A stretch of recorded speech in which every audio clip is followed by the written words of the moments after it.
ഇതിനകത്ത് മാമ്പഴ പുളിശ്ശേരി, അതുപോലെ ഇടിച്ചക്ക, ഇത് രണ്ടും നമ്മളുടെ പൈതൃകമായിട്ട് കേരളത്തിന്റെ സ്വന്തമാണ്. അത് വിഷു പോലൊരു ദിവസത്തിൽ മലയാളികളെല്ലാം ഭയങ്കര സന്തോഷിച്ചിരിക്കുന്ന ദിവസത്തിൽ മാമ്പഴ പുളിശ്ശേരിയൊക്കെ കൂട്ടി കഴിക്കുക എന്ന് പറയുന്നത് തന്നെ ഒരു അമേസിംഗ് ആയിട്ടുള്ള ഒരു എക്സ്പീരിയൻസ് ആണ്.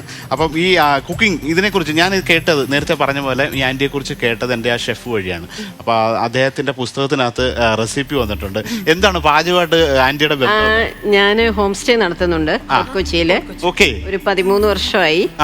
2 വർഷം അതിനു മുമ്പ് ഞാൻ ഹോം സ്റ്റേകളിൽ പോയി ക്ലാസ് എടുക്കുമായിരുന്നു, കുക്കിംഗ് ക്ലാസ്. ഇപ്പൊ ഞാൻ എന്റെ ഹോം സ്റ്റേയിൽ തന്നെ ക്ലാസ് എടുക്കുന്നു, ഫുഡ് കൊടുക്കുന്നു. ഫോറിനേഴ്സിനെല്ലാം നമ്മുടെ ഫുഡാണ്, അവർക്ക് ഇഷ്ടമാണ് നമ്മുടെ ഫുഡ്. ഞാൻ ഇതുപോലെ പഴമാങ്ങ പുളിശ്ശേരിയൊക്കെ അവർക്ക് ഭയങ്കര ഇഷ്ടം.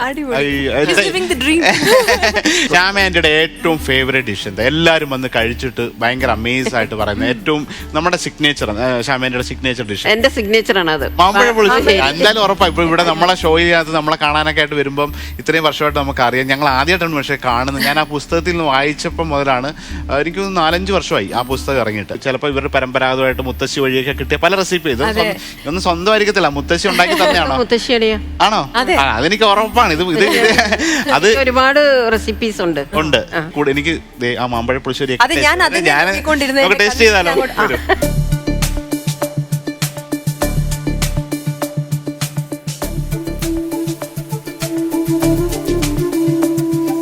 ഇതെന്ത് മാങ്ങയാണ്?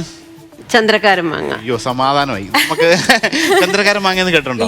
ഇതൊരു സ്പെഷ്യൽ നമ്മുടെ മാമ്പഴ പുളിശ്ശേരിയുടെ one of the best mango. നമ്മുടെ കേരളത്തിൽ കിളിച്ചുണ്ടനുണ്ട്, മൂവാണ്ടനുണ്ട്, അങ്ങനെ നീലം, സേലം, അൽഫോൺസ, മറ്റ് വിദേശി സംഭവങ്ങളെല്ലാം ഉണ്ട്. പക്ഷെ ചന്ദ്രക്കാരൻ മാങ്ങ എന്ന് പറയുന്നത് കേരളത്തിന് അത് ഏറ്റവും ബെസ്റ്റ്. ചെറിയ മാങ്ങയാണ്, തൊലി ഉരിച്ചിട്ട് ഊറി അതിൻ്റെ കഴിക്കാൻ ഫ്ലഷ്. അപ്പോൾ അതിൻ്റെ തൊലി സ്കിൻ ഔട്ട് ചെയ്തിട്ട് ഈ ഇതിനകത്തിട്ടിട്ടുള്ള ആ പുളിശ്ശേരി എന്ന് പറയുന്നത് ചോറുണ്ട് കഴിഞ്ഞിട്ട് ആ മധുരം ഇങ്ങനെ നിൽക്കും. നമ്മൾ കുറേ നേരം വെച്ച് കൂടുതൽ പറയുന്നില്ല, സ്പൂൺ. ഓക്കെ, ഞാൻ പറയുന്നില്ല.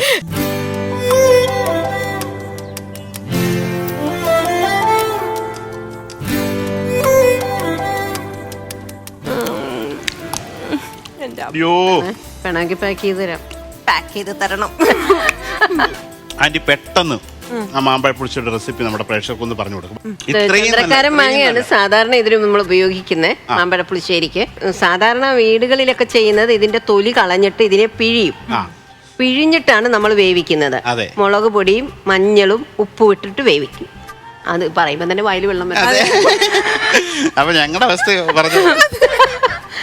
അപ്പം എന്നിട്ട് നമ്മൾ മുളകും മഞ്ഞൾപ്പൊടി ഉപ്പും ഇട്ട് വേവിക്കും. അത് കഴിഞ്ഞ് നമ്മൾ തേങ്ങയും, ചിലര് ജീരകം അരയ്ക്കും, ഞാൻ ജീരകം അരച്ചിട്ടില്ല. എന്നിട്ട് നമ്മൾ തേങ്ങയും മഞ്ഞളും കൂടെ നന്നായിട്ട് അരയ്ക്കും, നല്ല വെണ്ണ പോലെ അരച്ചിട്ട്. ഇത് വെന്ത് കഴിഞ്ഞ് കഴിയുമ്പം നമ്മൾ ഇതിനകത്തേക്ക് ഈ അരപ്പ് ചേർക്കും. ചേർത്ത് അത് തിളച്ച് കഴിഞ്ഞിട്ട് ഇത്തിരി ഒന്ന് വെയിറ്റ് ചെയ്യണം. എന്നിട്ട് നമ്മൾ തൈരോ മോരോ, ചിലർ മോരൊഴിക്കും, ഞാൻ പക്ഷെ തൈരാണ് ഒഴിച്ചിരിക്കുന്നത്. തൈര് ഒഴിക്കും. പക്ഷെ കടുക് വറക്കുന്നതിലാണ് ഇതിന്റെ മെയിൻ. അപ്പൊ നമ്മൾ കടുകും ഉലുവയും മുളകും കരിവേപ്പിലയും, പിന്നെ നമ്മൾ ഇറക്കി കഴിഞ്ഞ് കഴിയുമ്പോൾ ഒരു നുള്ള് ഈ ഉലുവയുടെ പൊടിയിടാം.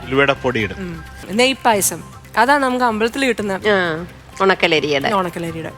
അതായത് പായസം എന്ന് പറഞ്ഞാൽ നമുക്കൊരു കൺസെപ്റ്റ് ഉണ്ട്, അതൊരു ലായനി ആയിരിക്കണം, ഇതായിരിക്കണം. ഇത് നമുക്ക് ഇതിന് വിഷുവിന് ഉണ്ടാക്കുന്നതാണ് വീടുകളില്. ഫ്ലവേഴ്സ് 9ാം വാർഷിക നിറവിൽ